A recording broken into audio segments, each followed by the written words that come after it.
அனைவருக்கும் வணக்கம். மேம் சொன்னாங்க மேலே ஏறி வரோம் அப்படின்னு. என்னை பொறுத்த வரைக்கும் என் லைஃப்பில் ஃபஸ்ட்டு மேலே ஏறி வந்துட்டேன்னு நினைக்கிறேன். ஏன்னா நான் நினைக்காதது எல்லாமே என் லைஃப்பில் நடந்துட்டுருக்கு. அதுக்கு உங்கள் எல்லாருக்கும் ரொம்ப நன்றி சொல்லிக்கிறேன். என்னோட நேம் ரம்யா. நான் தஞ்சாவூர் மாவட்டம் கோவிலடின்ற கிராமத்துலேருந்து தான் வரேன். நான் திருச்சி மாவட்டத்தில் கவர்மெண்ட் பாலிடெக்னிக் காலேஜில் படிக்கிறேன்.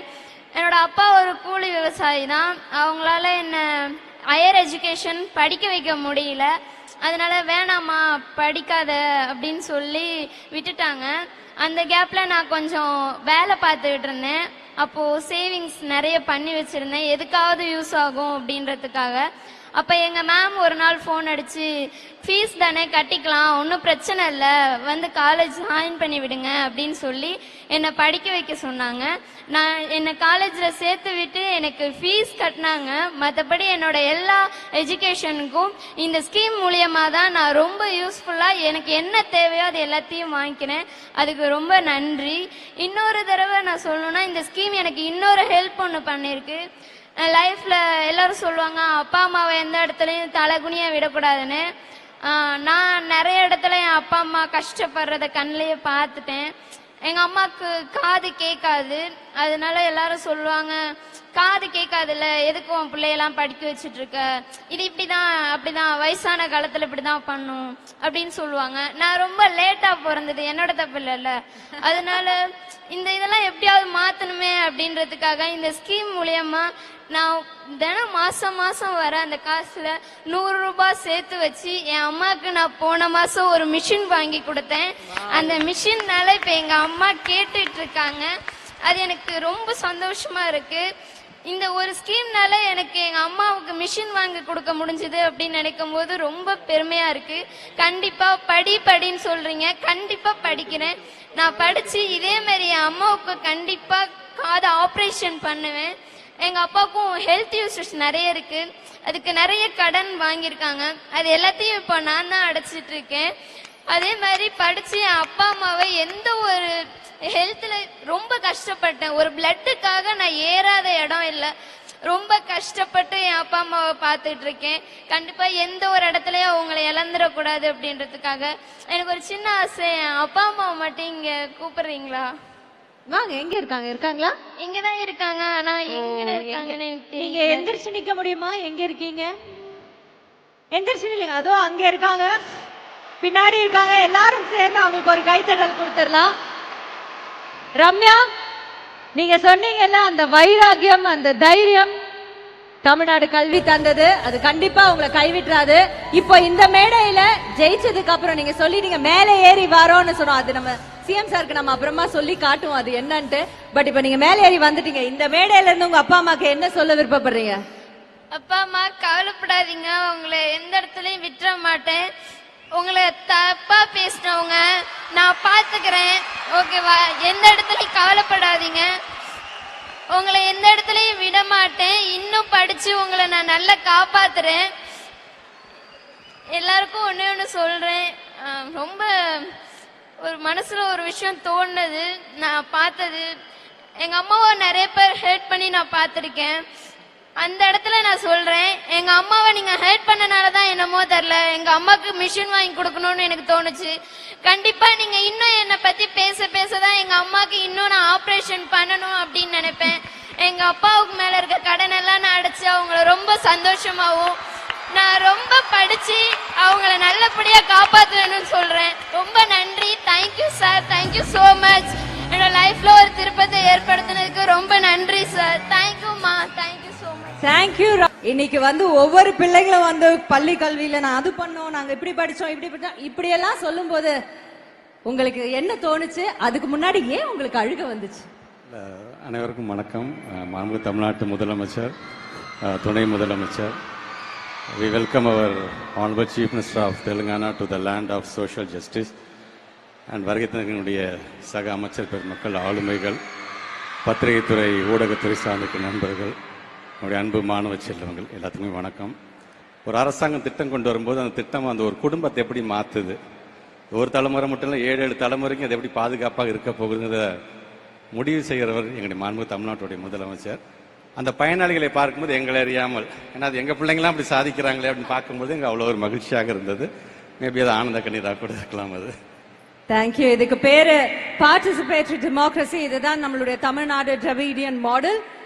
அமைச்சர்களும் மக்களும் நேரடி தொடர்புல இருப்பாங்க. அதனாலதான் இது வந்து it reflects in the ground, it reflects in their life. So thank you for your incredible service sir. Thank you so much of love and respect to you. Thank you. போதும் அப்படின்னு சொன்னாங்க. எத்தனையோ வீடுகள்ல 1000 ரூபாய் கிடைக்குது இல்ல, சரி நீ படிக்க போன்னு சொல்லியிருப்பாங்க. கண்டிப்பா அந்த 1000 ரூபாவை பெற்று இன்னைக்கு அவங்களுடைய வாழ்க்கையில என்னென்ன மாற்றங்கள் அது தொட்டிருக்குன்னு நம்ம பார்க்கலாமா? வாழ்க்கையில அது எப்படி தொட்டு இருக்கு? யார்கிட்ட? சத்யா. யார் சத்யா? சத்யா ப்ளீஸ். அனைவருக்கும் வணக்கம். என் பேர் சத்யா. நான் கவர்மெண்ட் பாலிடெக்னிக் காலேஜ் வலங்கமான்ல 3ஆம் ஆண்டு கணினி பொறியியல் படிக்கிறேன். நான் வந்து என்னோட அம்மா வந்து என்னை 10th வரைக்கும் தான் படிக்க வைக்க முடிஞ்சிச்சு. என் அப்பா வந்து சின்ன வயசா இருக்கப்பயே வெளிநாடு 2 வயசா இருக்கப்போ போனவங்க. அதுக்கு வர முடியாம போனதுனால அம்மா 10வது வரைக்கும் ரொம்ப சிரமப்பட்டு தான் படிக்க வச்சாங்க. ஆனா நான் நல்லா படித்தேன். 10th நல்லா இன்னும் படிக்கணும்னு ஆசை. அம்மாவால் படிக்க வைக்க முடியலை. ஆனா நான் என்ன செஞ்சேன், எனக்கு அந்த நான் என்னோட பசங்களுக்கு அப்போ நான் எனக்கு வந்து என்னோட மாமாவுக்கு கல்யாணம் பண்ணி வச்சுட்டாங்க. நான் எனக்கு இதே மாதிரி பணம் இல்லாததுனால என்னோட பையனுங்களுக்கு அந்த மாதிரி கொடுக்கக்கூடாது அப்படின்னு நினச்சி நான் என்ன செஞ்சேன்னா கொஞ்ச நாளாக மாடு வளர்க்க ஆரம்பித்தேன். ஒரு 10 மாடு போல வச்சு நான் வளர்த்துட்டு இருந்தேன். பணத்தால் என் பசங்களுக்கு எனக்கு வந்த நிலைமை வரக்கூடாது அப்படின்னு சொல்லிட்டு அப்புறம் என்ன தோணுச்சுன்னா, நான் படிக்க வச்சேன் பசங்களை அப்படின்னு சொன்னால் எனக்கு படிக்கணும் அப்படின்ற ஏக்கம் எனக்கு போயிடும் அப்படின்னு நினச்சி எனக்கு திருப்தி நானே சொல்லிக்கிட்டேன். ஆனால் அது கொஞ்ச நாள் என்னால் அதை இது பண்ண முடியலை. அப்புறம் என்ன செஞ்சேன், என் பையனை 10th படிக்க வைக்க டிப்ளமோ சேர்க்குறப்ப தான் எனக்கு நானும் படிக்க முடியும் அப்படின்னு தெரிஞ்சிச்சு. அப்படிங்கிறப்ப நானும் போய் கேட்டு நானும் சேர்ந்துட்டு நானும் படிக்க ஆரம்பித்தேன். அப்போ என்ன சொன்னாங்கன்னா, 17 வருஷம் கழித்து நீங்கள் படிக்கிறீங்க அப்படின்னா உங்களால் படிக்க முடியாது, நீங்கள் எப்படி படிக்க முடியும், எப்படி பாஸ் ஆவீங்க அப்படின்னு சொன்னாங்க. அப்போ அவங்களுக்கு என்ன பதில் சொன்னேன்னா, 2 மாதம் கழித்து நான் கிளாஸ் ஃபர்ஸ்ட் வந்தேன். அப்படி நான் உங்களுக்கு நிரூபித்தேன் என்னால் படிக்க முடியும் அப்படின்றத நிரூபிச்சிட்டேன். ஆனால் எனக்குள்ள இன்னொன்று என்ன தோணுச்சுன்னா, நான் என்னோட பையனை படிக்க வைக்கிற இடத்துல இருந்துட்டு நான் படிக்க போகிறேன் அப்படின்னா என்னோட சப்போர்ட் வந்து என் ஃபேமிலிக்கு நான் கொடுக்கல. நான் காலேஜ் சேர்ந்தோடனே என்ன செஞ்சேன், மாடை விற்றுட்டு 2 மாடை மட்டும் வச்சுட்டு மாடை பார்க்க முடியாதுன்னு சொல்லி விற்றுட்டேன். அந்த சப்போர்ட்டு நான் கொடுக்கல. இன்னொரு சுமை என்ன கொடுத்தேன் என்னோட கணவருக்கு அப்படின்னா, என்னையும் சேர்த்து படிக்க வைக்கிற சுமையும் உங்களுக்கு கொடுத்துட்டேன் அப்படின்ற ஒரு உறுத்தல் எனக்கு வந்துடுச்சு. அப்போ நான் இன்னமும் எல்லாரும் சொன்னாங்களே இது எப்படி படிக்க போகுது அப்படின்ற அதுவும் நிஜமாயிடுமோ அப்படின்னு யோசிக்கிறப்ப எனக்கு ஃபர்ஸ்ட் கிடைச்ச பெரிய கிஃப்ட் என்னன்னா, மகளிர் உதவித்தொகை எனக்கு ஃபர்ஸ்ட் கிடைச்சிச்சு. அது கிடைச்சோடனே என்னோட நம்பிக்கை வந்து நான் என்ன பையனுக்கு வந்து சப்போர்ட் பண்ணுறேன் அப்படின்ற எண்ணத்தை கொஞ்சம் குறைச்சிக்கிட்டேன். அடுத்தது என்ன ஆச்சுன்னா, நான் இப்போ படிக்கணும் எனக்கு சப்போர்ட்டுக்கு என்ன வரும் அப்படின்னு பார்க்குறப்ப எனக்கு அந்த புதுமை பெண் ஸ்காலர்ஷிப் கொஞ்சம் தடையாக இருந்தது. எய்டட் ஸ்கூலுக்கும் உண்டு அப்படின்னு சொன்னோடனே அதுவும் எனக்கு கிடைக்க ஆரம்பிச்சிச்சு. அது கிடைக்க ஆரம்பித்தோடனே எனக்கு வந்து நான் என்னோட சப்போர்ட் கொடுக்கல ஃபேமிலிக்கு, இல்லை என்னோட கணவரை வந்து நான் என்னையும் படிக்க வைக்க சொல்லி கஷ்டப்படுத்துறணும் அப்படின்ற 2 எண்ணமும் என்னை விட்டு சுத்தமாக போயிடுச்சு. படிக்கிறத மட்டும் நான் இப்போ பார்த்துட்ருக்கேன். என்னோட பையன் நானும் என் பையனும் ஒரே காலேஜில் படிக்கிறோம், ஒரே டிபார்ட்மெண்ட்டில் ஒரே கிளாஸில் படிக்கிறோம்.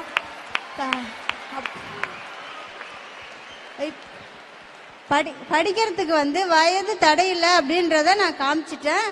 அதே மாதிரி சாதிக்கிறதுக்கும் வயது தடை இல்லைன்றத நான் கண்டிப்பாக நான் காமிப்பேன். எனக்கு வந்து இப்போ படிக்கிறதுக்கு இவ்வளோ சப்போர்ட்டாக இருக்கு. 2வது டைம் வந்து நான் யோசித்தேன். ஆனால் கண்டிப்பாக நான் என்னால் திரும்பி 2 மாதம் கழித்து காலேஜ் சேர்ந்துட்டு யோசித்தேன், நான் சரியாக பண்ணுறேனா இல்லை என்னோட சப்போர்ட் இல்லாமல் ஃபேமிலிக்கு பண்ணுறனோ அப்படின்னு சொல்லி.